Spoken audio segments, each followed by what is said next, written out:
Ark is a gamer who wastes his life playing games. The manga had zero info on his past life, which I think tells us all we need to know. What we do know about him is that he made his avatar of skeleton in the game he's playing. As he was checking out his skills, he saw his reflection in the river. Only then he realized that he actually was a skeleton like the avatar he created. It took a while for him to recover from the initial shock, but when he did, he found that even as a skeleton, he was starving with hunger. So he walked to the nearest town, registered at the guild, got a license, and started to build a life for himself. One day, while out hunting, he comes across a group of bandits attacking the caravan of a young noble. The bandits had eliminated all her guards and are about to abuse her, when he uses his teleportation power and quickly deletes the head bandit, and with one swing of his sword excommunicates the other three. The rest of the bandits try to run away, but he cleverly uses a long-range attack to eliminate them too. Despite being an overpowered hero, Ark does not want to reveal himself to the world as it could put him in danger. He realizes that it's best to keep a low profile, and as his first quest, he offers to act as a guard for a girl as she journeys to the forest to collect herbs. The girl is at first surprised by her rather large and imposing escort, but soon they become comfortable with each other and she leads him through the forest, teaching him all her plant knowledge. As they travel together, Ark notices an injured nine-tailed fox pup hiding in the bushes. The pup comes across as quite aggressive and initially tries to run away, but our hero catches her and heals her injury using his magical skills, and the pup decides to become his pet. He names her Panta. They reach the deepest part of the forest, and from a cliff see a single white cherry blossom tree in full bloom. So pretty. The young girl runs down to collect its flowers, unaware of the danger she's in. Ark and Panta notice a monster, a six-legged giant reptile named Toadzilla. Well, that's a unique name. Anyway, the girl stands before it helpless and afraid. Quickly, Ark activates his short-range teleportation skill called Dimension Walk to save her. In retaliation, Toadzilla uses Poison Breath attack, and Ark teleports away again. Using his tactical skills, he decides that it will be best to face the beast in close combat. He blocks Toadzilla's claw attacks, but then it uses its long tongue, wet and nasty. Ark keeps dodging its attacks. This frustrates Toadzilla, who charges at him using its ultimate attack, called Petrified Wave. This attack turns all living things within range to stone. Ark uses his Holy Shield as defense. This nullifies any effects to save himself and the girl. A furious Toadzilla begins to use its many arms to engage in giant lizard arm to skeleton arm combat, pressing the knight back. Quickly, Ark initiates a high-level skill called Judgment to end it, and this creates a magical circle under the reptile. Ark summons a giant lightning sword from the magic circle, ending the battle and Toadzilla in just one hit. The girl jumps for joy and celebrates their win and says more people should know of Ark, who saved her life and defeated the monster. But Ark wants to keep it in the down low, and he asks her to never mention it again. He does notice some weird red and black ring around Toadzilla's ankle, which shatters and disappears as the beast expires. On their journey back, Ark sees a giant boar and hunts it down. He then takes the boar to the village and gives its leather to the girl, and the meat is to be shared amongst the villagers.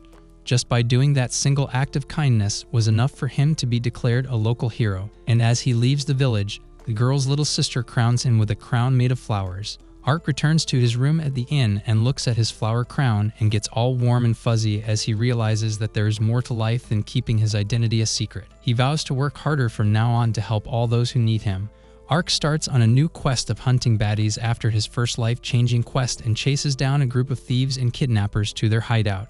After taking them down, he also lays claims to their treasure stash. He finds two open cages with food bowls in front of them, which confuses him, but he decides to mind the business that pays him and not get involved. As he emerges from the bandits' cave with his gold booty, a hooded girl launches a surprise attack on him. He quietly wonders if the attacker is another bandit, but her sword skills are on another level, and she's almost as fast as he is. While fighting, Ark notices that she has pointed ears and then remembers that she is the elf girl he saw in the market a few days ago. The elf, Ariane, is a warrior who has vowed to protect her people and to rescue the elf children that evil humans have kidnapped, and she mistakes Ark as being a bad guy too. She curses him, and as he attempts to explain the situation, she does not take the time to listen. Suddenly, Panta's head pops up, and the elf warrior drops her guard enough to ask him why a spirit creature would ever associate with a bandit. The elf warrior then tells him that the pup was one of the few spirit creatures known to be super cautious and would never associate with terrible people. Meaning if the pup was so close to him, it implies he is a reputable person of good character, and Ariane apologizes to him. She also tells him that some bandits are kidnapping elves to sell them as slaves, and Ark puts two and two together and understands what the cages with the food bowls inside the cave were for. She goes to check the cave and he tells her it's empty. He offers to help her on her quest to save her people, but she tells him to mind his business and leaves without further ado. However, Ark, being the gamer that he is, does not plan on giving up as he knows this side quest of helping a beautiful elfin may just recruit her into joining his gaming party. The next day, he jumps into action by using his dimension walk to teleport himself into the deepest, darkest part of the forest where he has been told the elves live. Suddenly, he hears the sound of men talking. A group of bandits were trying to kidnap some elf children. The leader of this gang was a sadistic psycho named Udalin. They had captured about 4 young elves, and when one of those baby elves gave Udalin some bombastic side-eye, he couldn't take it and decided to torture her, make her beg, and then slice and dice her. Ark saw it all, and their behavior infuriated him. That bandits could treat these young elves as less than human was beyond the pale for him. Just as he was about to rescue the children, Ariane the elfin jumped up out of nowhere and suddenly attacks the elf baby traffickers, deleting 2 of them in one simple strike. One of the traffickers tells Udalin that she is a dark elf, and if they catch her, she would probably fetch a high price at the slave market, so he orders his men to capture her. They approach her with devilish smiles on their faces, but she fears no man and starts hacking and slashing her way through them all. She defeats most of the baddies when Udalin shouts that she dare not take another step if she wants the children to remain alive. She looks over and sees him holding the elf children hostage. Ariane could only curse him, as she dared not incite him to harm them, and she stood helpless as the remaining bandits started to assault her. Ark suddenly springs into action and appears behind Udalin, grabbing him and slamming him into a tree. Ariane is free to attack, and she eliminates the rest of the bandits. Filled with rage, she tries to free the children, but the cage is locked. Ark offers to help, but she arrogantly rejects his offer. He reminds her that the safety of children is much more important than this just being an elf problem, and he snaps the lock to the cage with his bare hands. The children fear him and run to Ariane for comfort. She notices that they were forced to wear mana-eating collars to stop them from using their spirit magic. Ariane realizes this is why no one could escape. To make things worse, she is unable to break the collar. Ark uses his anti-curse magic and takes the collar off the injured elf girl, simultaneously healing her. Ariane is shocked, and she quickly realizes that no ordinary knight could have such a wide range of skills or powers. While she contemplates the situation, Ark frees all the children and they treat him kindly, no longer fearing him. The elf girl summons her messenger bird called the Whispering Fowl, who acts as a messenger pigeon and voice recorder all in one, and sends a message about the rescued children, asking for an escort to return them to the village. Soon 2 elven guards arrive and they take the children home. Ark tells them that if they are ever in trouble again, that he will not hesitate to help them. Ariane calls him a weirdo, but doesn't mean it in a rude way.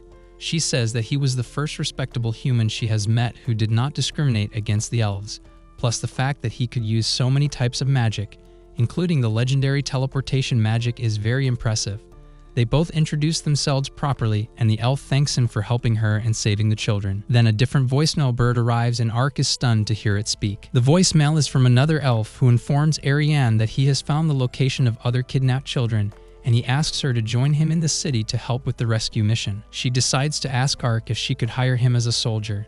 She says she has never trusted any humans before, but she would take a chance with him, and Ark quickly accepts the offer. He uses his long-range teleportation spell to move them to a cliff, and the elf thinks this ability will definitely help their mission. From there, they walk to the city and wait in a dark alley for the elf named Danka, who had called them. Danka is a serious man with intimidating eyes and a soft voice. His cold gaze scares Ark. As Ariane introduces them, Danka doesn't pay him any attention. He feels left out. They head to a restaurant to discuss their plan, where Ark learns that both the elves' last name is Maple, which is also the name of their town in the Canadian forest. Ariane offers him food, but he declines the offer as he is afraid that upon seeing his skeletal face, that they would immediately attack him. Danka doesn't waste his time making small talk with Ark. He focuses on the food, thinking he's Gordon Ramsay, and only when he spots Ponta does he trust the knight a tiny bit more. He informs them that he has found the children's location and the plan is to make their move that night. Since they have to wait a while till it gets dark, Ark tells them he will return later. He then cashes in his gold booty that he confiscated from the bandits, and before returning to the elves he decides to grab a bite to eat. He buys a wide selection of his favorite foods and sits on a dirty street, happily munching away, enjoying his meal in peace. At dusk, the group reaches the location. Unfortunately, they have not noticed that they are being followed by a ninja. They spot some guards at the front gate, and Ariane asks Ark to teleport them to the windows on the first floor. He uses his dimension walk ability, and Ariane says that they will sneak in through the window. She tries to squeeze herself through the tight space, and she wishes that she was as flat as her butt is, but now she's stuck. Ark and Danko wisely teleport inside using dimension walk, leaving her quite embarrassed. They silently head down the hall and open a door to a room filled with bodies of people who had been recently assassinated. That's suspicious. Someone else was inside the building doing their job for them. The group decides to split up and search for the elves separately. Ark uses dimension walk and peeks through keyholes so that he can teleport inside. While doing this, he finds another room full of corpses, and then suddenly ninja knives wisp past his head. He quickly deflects, and a tiny ninja attacks him with fast footwork and faster strikes, but he blocks all their attacks. Ark is amazed to see a ninja, and to make things even weirder, she has cat ears and a tail, and he thanks his luck for this day. Furry lovers assemble. The cat ninja is shocked to hear that the knight knows of their existence, and when Ponta pops into view, she apologizes for attacking someone a spirit creature has befriended. She guesses correctly that Ark was there to find the kidnapped elves and informs him that they are in the basement. She gives him some documents containing helpful info. She also informs him that she was on her own mission but could not complete it, so she deletes some more baddies and then heads on her merry way. Before leaving, she lets Ark know that there were 2 elves in the Lord's Mansion too, and then disappears over the roofs. Ark acknowledges that having Ponta by his side is the best thing that could have happened to him. He then opens the documents and is shocked to find that they are contracts to buy elves. He shows them to his elven companions, and they are just as surprised to learn that Lord Dinto, the noble ruler of this region, was the head elven trafficker. Ark tells them all the ninja told him, but keeps her identity a secret and instead says that he interrogated someone for the info. The group decide to sneak into the basement when they are suddenly surrounded by baddies and have no choice but to fight their way out of the madness. Ariane uses her special power move, called Fireblade, and turns the baddies into hot coals in one simple attack. With that, they rush to the basement where scared elf girls are hiding and filled with fear as they hear the explosions and commotion outside. Ark and his elf comrades enter, and he frees the prisoners by bending the prison gates as if he was a metal bender. He quickly teleports everyone to a safe distance in a nearby forest. Ark uses his magic to remove the mana-eating collars from the elfin girls, and they get teary-eyed as they thank him graciously. Danka finally starts to trust him and suggests that Ark and Ariane rescuing the 2 remaining elves while he takes the girls back to the village. With the Lord's Mansion in sight, Ark uses Dimension Move to teleport Ariane and himself. She asks him to go to the highest point as the Lord must have his room there in the penthouse, but as soon as they land, they are spotted by guards who demand they stop and surrender. Ark uses his ability called Wyvern Slash to break the warning bell in the tower, which crashes down, causing much chaos and destruction, which kinda ruins their plans of silently sneaking in. The guards panic and run around like chickens without heads, desperate to find the intruders, but Ark manages to hide among the knight's statues, and they cannot find him. His servant runs to inform Lord Dinto, Eudelin's dad, who was about to take advantage of the helpless elves while his son watched. Sickos. The servant tells him that 2 monsters have invaded the mansion, and that's the last words he'll ever say as the door behind him is blasted open by Ark and Ariane, who make their dramatic entry into the perverted devil's lair. Eudelin freaks out upon seeing them again as Lord Dinto steps forward to confront the intruders. Ariane kicks him right in his sweet spot as she saves the terrified girls. Meanwhile, Ark slams Eudelin into a wall, which frightens him so much that he goes night-night. Somehow, our hero unlocks a hidden room by breaking through the wall. He tells Ariane to come take a look, but Ariane is a little preoccupied with constantly kicking Lord Dinto in his sweet spot over and over and over. She justifies her actions by telling Ark about the peace treaty between humans and elves, and if Lord Dinto had the balls to break it, then she had the right to break his balls.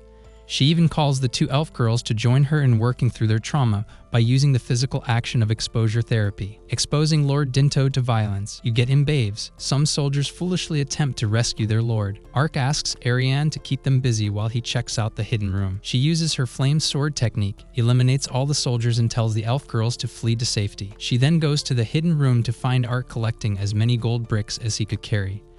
Just before she starts to lecture him that stealing is bad, he informs her that it takes a lot of money to run a trafficking organization, and if the humans were to try and restart their exploitative behavior, they won't be able to do it as fast with limited or zero funds. Ariane agrees and even compliments his tactical thinking. Suddenly, explosions rock the mansion and Ark and Ariane quickly make their exit with heaps of gold. as the building crashes down around them. Neither of them planted any explosive devices, so Ark assumes that the Beast Ninja helped them out. The mission with Ariane is completed successfully, and she offers him more money, but it's nothing compared to the treasure he just stole. But Ark does not hesitate to take another dollar even though he already has millions in gold. She also offers him the opportunity to accompany her to the land of elves.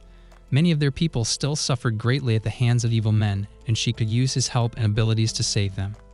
Ark would love to join her and continue to live a life full of fantasy and action, but he is unsure if the elves would accept him as he is an outsider. Ariane responds that she will ask permission from the elders, but Ark, still wary, tells her that he cannot remove his armor even if they were to ask him. She demands to know why, confused. Ark responds that he's afraid she'll think him a monster. She gives her word that after all he has done, she would never even consider it, and with that he reveals to her that he is a skeleton. Ariane is surprised Pikachu and can't help but ask what happened to his face.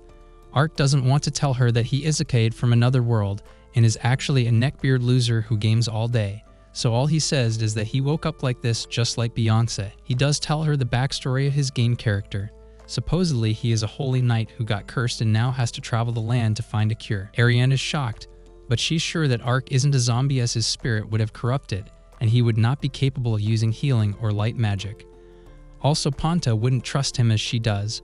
Also, judging by his past behavior and good character, Ariane says that she will accept him as he is. The elves will keep his secret. Their elders may even have some answers as to how to resolve his curse. Ark accepts her offer, and they agree to travel together. She takes him to her hometown through the deepest, darkest, densest forests. Ark gets too excited and tries to use his ability, Dimensional Walk, and falls down a cliff near a river. They decide to make camp there, and Ariane sends a voicemail bird to alert her people that she is on her way back and has a guest with her. They are both hungry by now, so Ark goes hunting. Upon his return, he finds the stoic elf warrior cuddled up with Ponta, and he teases her. A few days later, they arrive at their destination and stop to marvel at an ancient iron gate. Ark can only stare. Ariane commands the gate to open, and Ark is impressed by the magic of this massive iron gate being lifted. She goes ahead and warns him to wait until she has the elders' permission for him to enter. Ark inspects the tall wooden fence built around the town and thinks that since elves are ancient beings, it must also be pretty ancient. Ariane is gone for quite a while, so Ark plays with Ponta, practices his sword skills, exercises a bit, and even manages to get some sleep in before we see her return. Thankfully, she has permission for him to enter and calls him in. Ark sees that although the elf town looks like a farming village, it has designer futuristic giant pod-like houses. In the town center is an enormous tree which houses the town elder Delian and his wife Glenys. They give a warm welcome and express their gratitude towards him for his protection of their oldest child. Ark is left stunned. He had no idea that Ariane was the elder elf's daughter. Her mom Glenys teases that she may have said she's 170 years old when in fact she was over 240 years. This annoys Ariane. Ark is shocked to realize that elves really do live amazingly long lives, as she does not look a day older than 25. The elders thank Ark for helping the enslaved elves, but then turns to his daughter and asks why she dared to attack a noble's home when their mission was to save their kidnapped kin. She hesitates to answer. Luckily, Ark intervenes and explains the situation while having drinks. Elder Delian says that he will report all the human shenanigans to the rest of the elf elders tomorrow at their convention, and will also show them the sale contracts made for elf slaves that Ark acquired. Once they conclude their discussion, Glenys brings several plates of delicious food to the table, and everyone starts to eat. Ark is hesitant on what to do. Ariane reassures him, and her father Delian adds that he knows all about Ark's condition, and that his family would keep his secret. Ark appreciates their kindness, takes off his helmet, and for the first time in weeks he enjoys a meal in the company of others. The next day, he awakes in a comfy bed without his armor, butt naked, well-boned naked, with Ponta happily snoozing away in his ribcage. As Ark heads outside, he learns that Delian and Ariane have already left to attend the convention. Just behind their home was the teleportation circle to the elven capital. It looked like a giant wooden stump with a magic crystal on the side, and several elf wizards are needed to teleport someone. Delian and Ariane arrive in the capital city, which is bustling with activity, and they head straight to the main headquarters where all the other elders are gathered. The elected chief asks Delian what information he had concerning the recent kidnappings, and he gives him a detailed report. The elders are horrified at what they learn the humans are up to, and think it's time to go to war, as they had to do 600 years ago. Unfortunately, no humans remembered the war, as what was just one generation for elves was 6 centuries for them. After the last war, elves and humans signed a treaty never to harm each other again, and now humans have broken it, as we humans do. But this decision cannot be rushed. One of the elders suggests sending a grievance to the rodent kingdom, with whom they had originally made the pact, but the warrior elder responds by saying why should they explain themselves to mere humans. On top of that, they may use legal loopholes to charge those who are saving the trafficked children and also arrest them for burning down the noble's house. The chief elder agrees and orders the rescue operations be continued but with increased caution, and to keep a closer eye on the activities of humans. Ariane and her dad return from the meeting. She is saddened that her reckless actions have complicated their position, but her father assures her that she did the right thing. Soon they move on to other topics of conversation, and Ariane learns that her aggressive, argumentative sister will marry soon. This greatly surprises her as she cannot picture her sister with a man. Suddenly, Evelyn, the sister she was chatting about, tackles her to the ground, then cuddles her. Evelyn lets Ariane know how proud she is of her sis for saving so many elves. Although her sister's praise does not make her feel any better, Evelyn is one of the best warrior elves, and Ariane has always felt inferior when comparing herself to her. Doesn't she know comparison is the thief of joy? So she changes the topic, and the sisters gossip about her upcoming marriage, and Evelyn asks Ariane if she has her eye on someone. She answers in the negative, but then immediately starts to blush as she thinks about Ark, and her sister teases her that if she ever were to marry, her husband would need to be much stronger than her. In other words, a Giga Chad. Ariane replies in that case she'll probably never marry, and Evelyn laughs loudly. Ark takes a tour of the village, and everyone is suspicious of this statuesque stranger. Only the girls he saved are kind and friendly towards him. Glenys asks him if he'd like to spar with her. They face each other with wooden swords, and Ark wonders if this simple housewife will be any kind of match for him. But she confidently replies that she taught Ariane her sword skills, and she too is a dark elf who is blessed with incredible physical abilities. She also feels that she has to put him to the test and see if he really was capable of being her daughter's companion and protector. Ark accepts, and they get to sparring with Glenys jumping into attack mode. She overwhelms Ark with her fast moves first while facing him, and then suddenly appears behind him to trip him over. He falls, and as she points her blade towards him, she says that he moves like an amateur, and she starts educating him on how to improve. Ding, ding, ding. Round 2.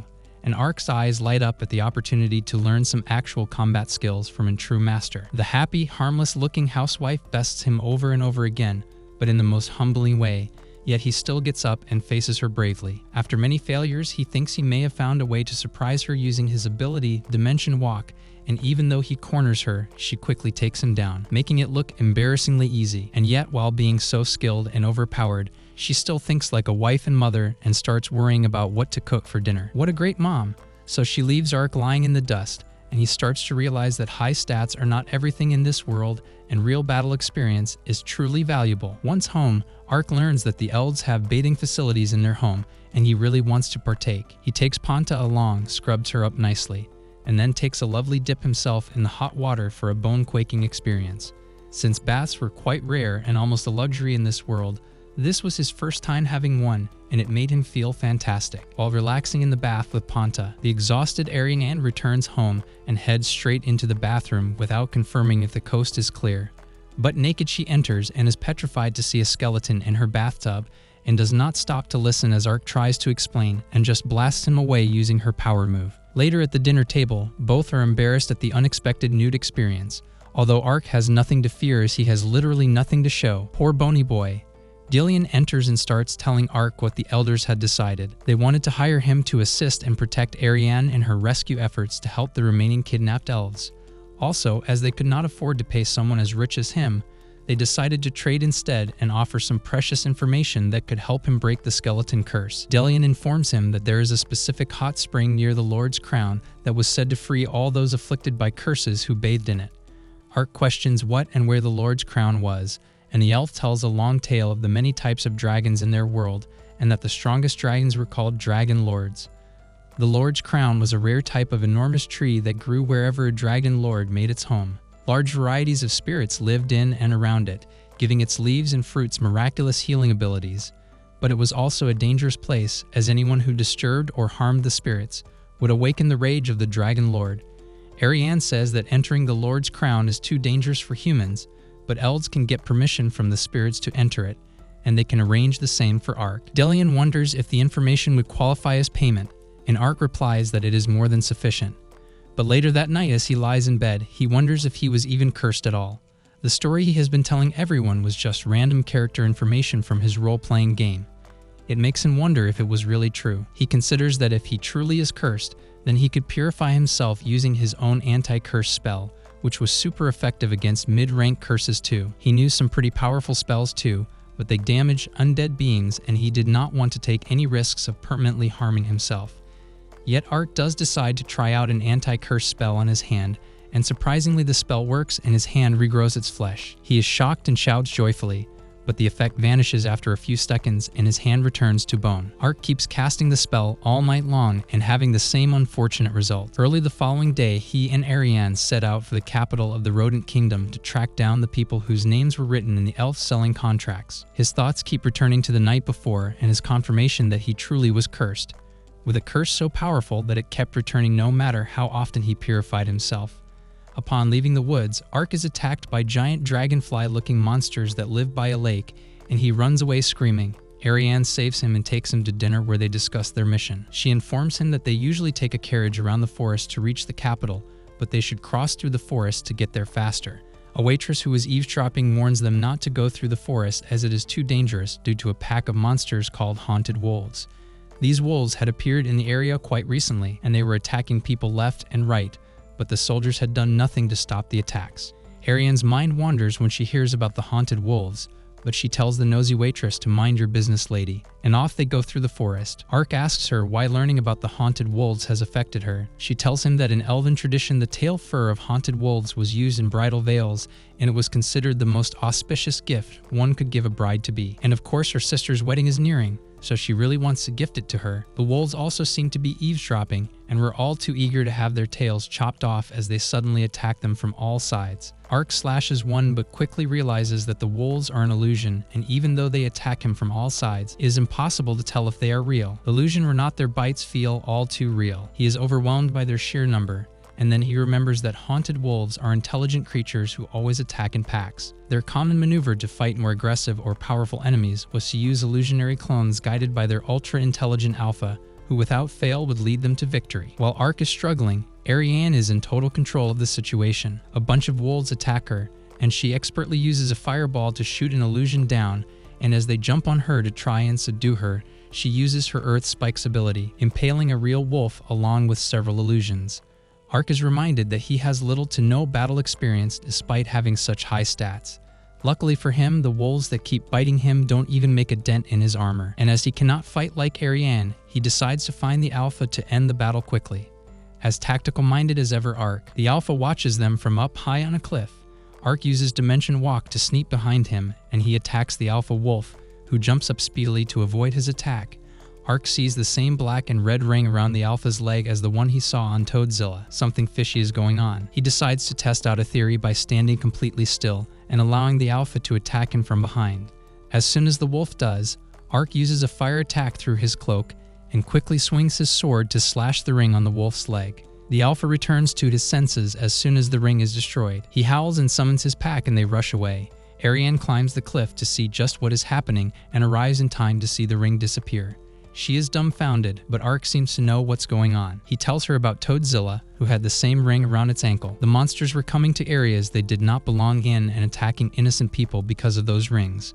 As interesting as that may be, Ariane asks Ark to wait on her as she collects the tail fur from the slain wolves for her sister's gift. As Ark awaits Ariane, who's busy skinning the wolves, Ponta becomes alert and dashes off.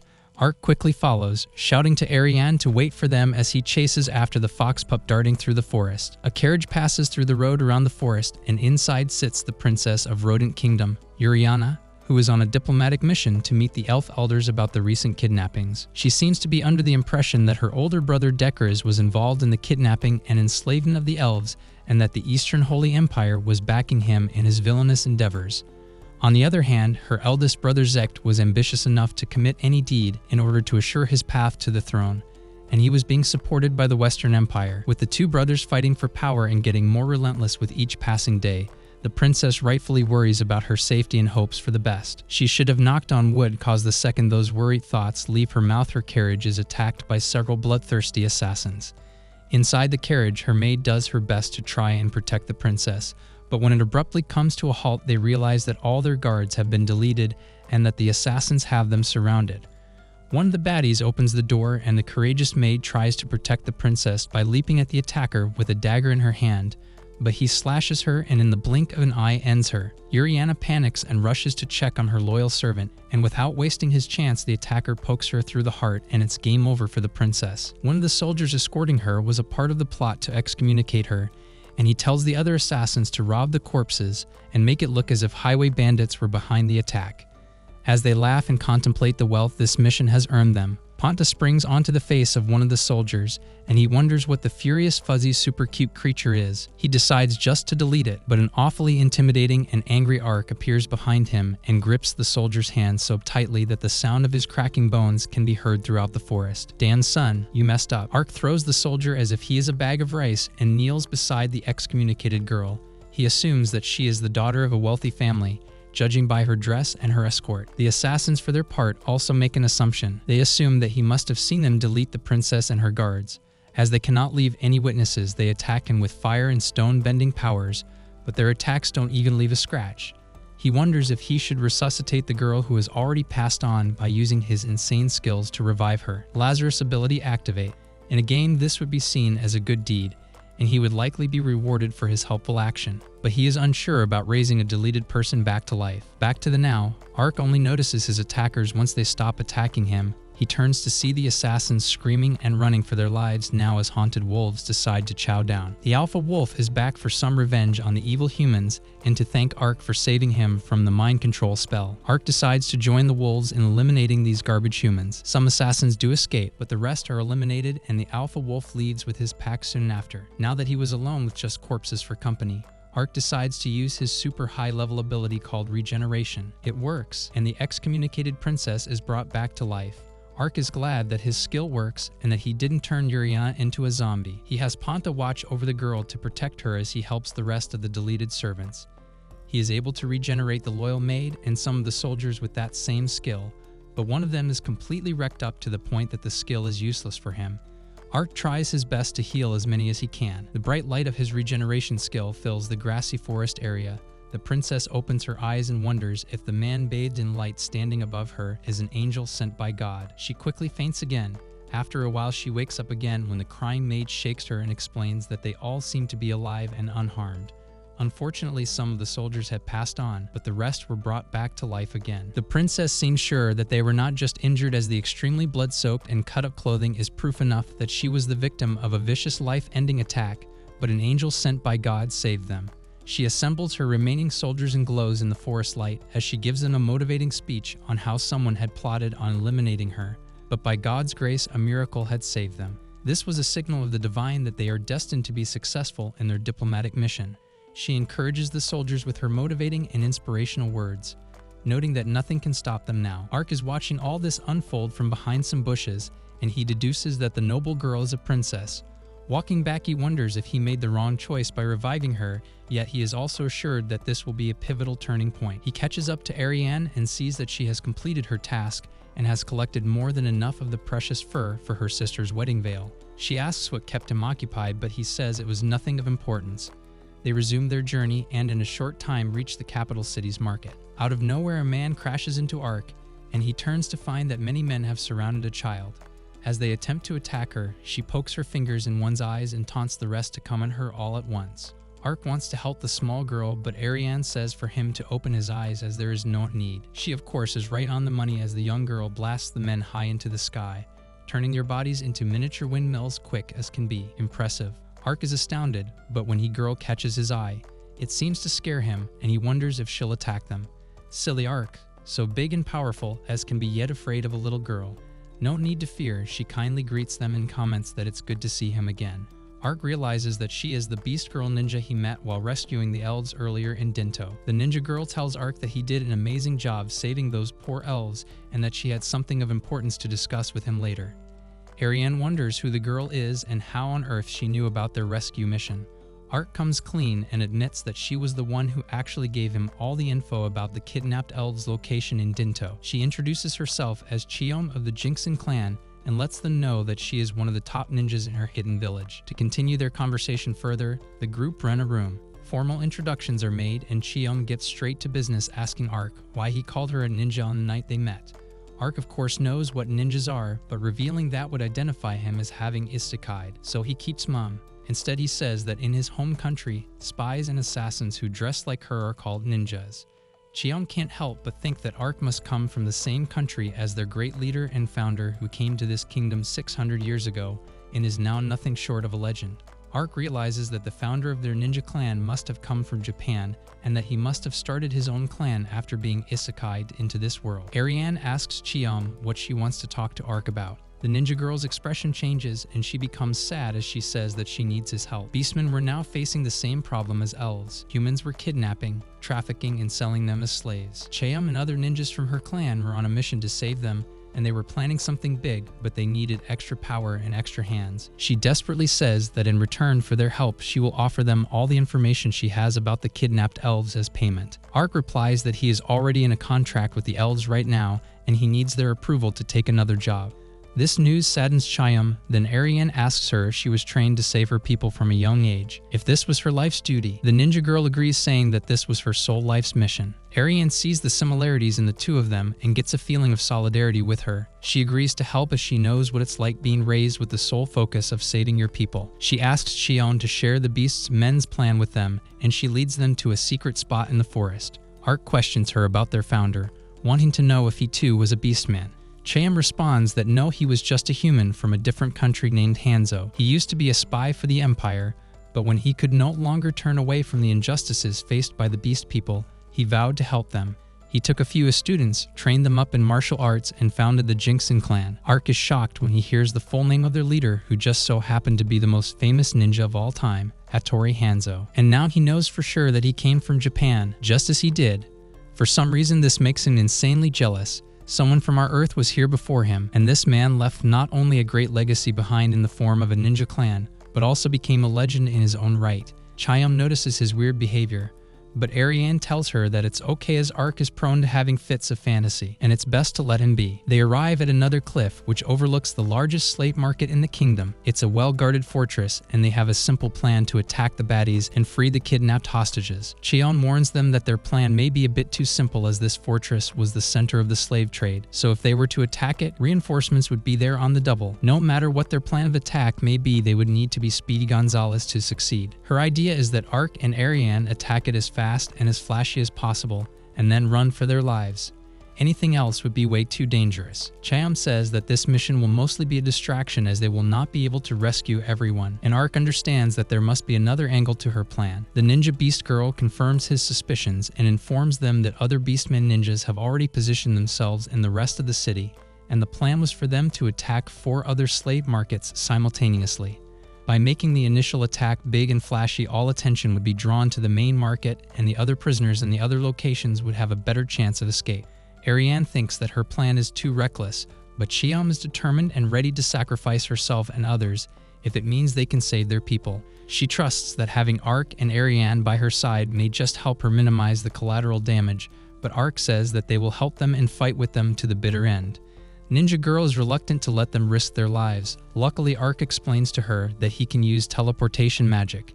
This shocks her in all the right ways. Chiyoung is ecstatic and thinks that they may just be able to save everyone now. She rushes to leave to inform her comrades. Before heading off, she reminds them that the attack takes place tonight and they should prepare themselves. Then off she goes, jumping down the cliff. Ark agrees with the preparation idea, and to him that means eating. Tummies filled, they have one more thing to do. Find a crazy mask so that he attracts even more attention as their decoy. Ariane is not a fan of the idea and thinks it's ludicrous. Both her and Panta think it's a ridiculous idea. Ark loves his new look. As they agree to disagree, Chiyoung meets up with them and brings along another ninja, a mountain of a man named Gomen. Ark is stunned to hear that this new ninja is named after a famous ninja in Japan, and just to double check, he asks Chiyoung if those are their real names. She informs him that they are titles given to only the most skilled of warriors. Ark is now sure that both the ninjas were named for real ninjas from Japan. Gomen is the quiet and deadly type who gives Ark a stare down before they both suddenly start fighting each other. To anyone watching, this looks like a surprise showdown. The ladies are flabbergasted, but listen up ladies, this is how men become friends. A budding bromance is quickly formed, and the two men start laughing and complimenting each other's stamina and strength. Weird, But who are we to judge? The clock strikes 12, and the time has come for their plan to be put into action. Ariane and Cheom are to sneak in from the back entrance, while Ark and Gomen will openly attack from the front and draw as much attention as possible.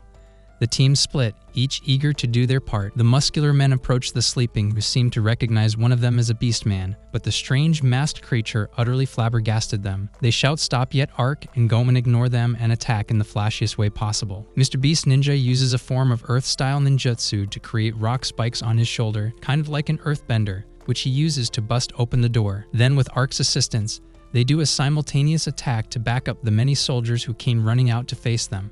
Ark's powerful punches knock them over as if they are toys. Gomen uses a different kind of jutsu attack, this time turning his body into steel.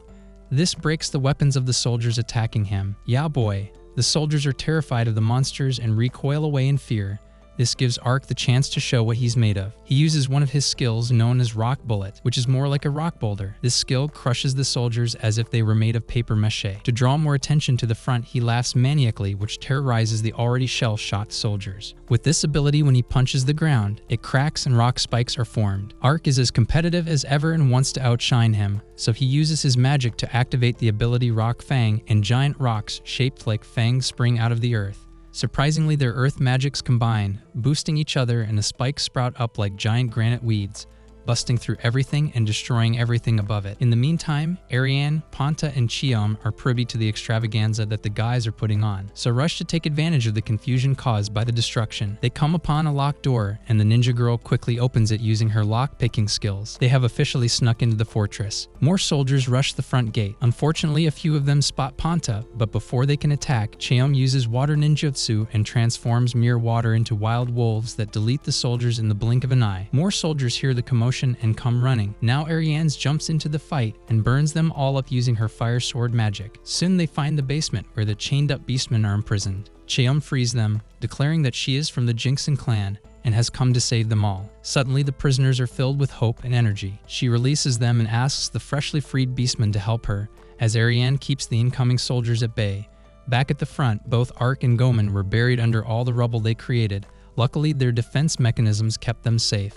They are about to go inside to assist the ladies, but they have already completed their side of the mission and inform the guys that the freshly freed beastmen are standing guard in the hall for them. Only the back building remains. Gomen bravely volunteers to stay and guard the rear. The others forge ahead. They unlock the doors, find another underground prison filled with more victims, and free them all. There's one cell that reeks to high heaven. Cheom goes inside to find out what's really good. Heartbreakingly, she sees a pile of corpses. They are her relatives. The captive beastmen tell them that all the injured and sickly ones who could not be sold were then left to evaporate in such a harsh manner. Everyone cries, even I shed a small tear.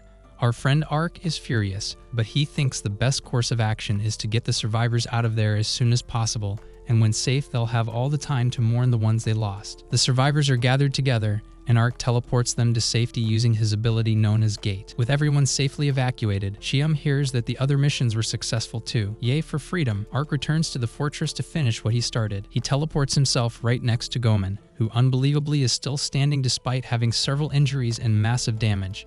Ark says that they should wipe out these human garbage cans together, and they combine their moves yet again. Rock Fang and Earth Spear destroy the slave market. As it burns, Ariane and Cheom enjoy the show. A little later, Ark teleports back with the bodies of those who had passed on. Ariane uses her powers to cremate them, giving them a proper send-off, and as the bodies burn, their spirits are released and freed to the skies. Cheom swears to ensure that this will never happen again. Mission completed and all are safe and sound.